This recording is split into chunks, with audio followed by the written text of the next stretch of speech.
So last week, Pope Francis has told Catholics worldwide not to obsess about certain issues, some of which many Catholics have held dear for years. That's right, Bill, but he didn't say that we shouldn't be discussing these issues. They do come up from time to time, and the Church does have solid positions on them. Those positions are embodied in a famous document known as the Manhattan Declaration.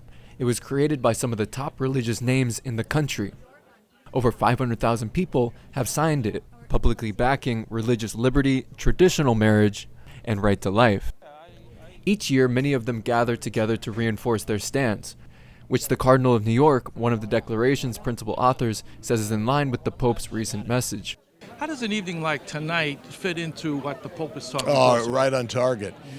He says let's put it under the broad perspective of prayer, the culture of life, outreach to people. That's what this is all about. It's a teaching moment. While the Pope says Catholic teachings are firm and forever, he's expecting Catholics to not focus only on social issues, but to create a new balance to make the Church even stronger. Were we obsessing tonight?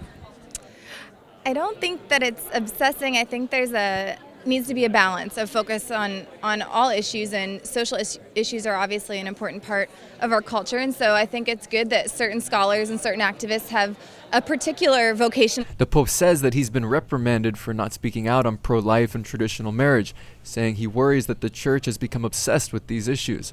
The night's moderator said that if it seems like obsession, then that's because of the other side. There are people who are obsessed, but I think most people who are in the battle for life, in the battle for marriage, on the contrary, they're not obsessed with it, but the enemies of these things are obsessed, and so they sort of force Christians to say, wait a second, that's not what we believe. The Holy Father himself says Catholics need to be in the political arena. How does an event like this around religious freedom fit in with what the Pope's been talking about? The Pope, well, first of all, before he gave that interview, the Pope made a very emphatic statement about politics. He said Catholics must be in politics. Everything discussed was political, and in the heat of the debate, things could seem obsessive. Somebody just told me, I wonder if I'm one of those people who are obsessing.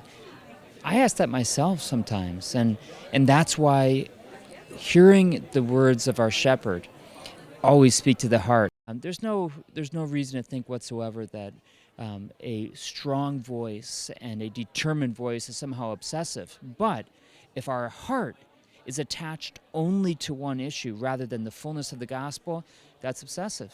Obsessive or not, the Cardinal of New York says events like these need to keep happening because of today's political climate. Now there seems to be some sort of oppressive thought that religion should have nothing to do. It needs to be maybe a hobby at best, a superstition at worst, and keep it to yourself. It's extraordinarily private. We know, religion is personal. It's sure not private. By its very nature, we bring our light to the world. So as you could tell from tonight's panel discussion and speakers and from our package, these are some very complex issues. Clearly, there can be some discussion about these issues. We're talking about religious liberty. We're talking about life. We're talking about marriage. And what we're learning tonight, I think, is that these are not simple issues, but you can come to learn some truth about it through common sense and reason, and also the gift of faith. So from Columbia University, for Currents, my name is Bill Delano. And I'm Ed Wilkinson.